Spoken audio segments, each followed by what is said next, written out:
新手媽媽手腕痛到抱唔到 BB，點解會咁嘅？原來媽媽手啊！媽媽手咧係橈骨徑突狹窄性腱鞘炎啦，主要係大拇指同手腕附近嘅肌腱發炎啦。原因咧係手腕過度使用，或者姿勢唔啱，或者產後荷爾蒙變化，令到肌腱容易腫脹發炎。媽媽手隻手會痛同腫，握拳抱 BB、扭毛巾嗰陣會痛得更加緊要㗎。中醫會用針灸同埋中藥活血化瘀、舒筋通絡，有助減輕痛楚，幫助修復㗎。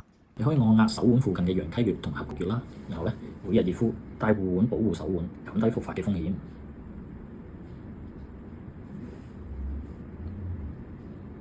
有媽媽手，千祈唔好拖啊！要盡早治療，照顧好自己先可以照顧好 BB 㗎嘛。想了解更多中醫知識，記得 follow、like and share，分享俾更多嘅朋友啊！如果你有咩問題，可以喺下面問我哋㗎。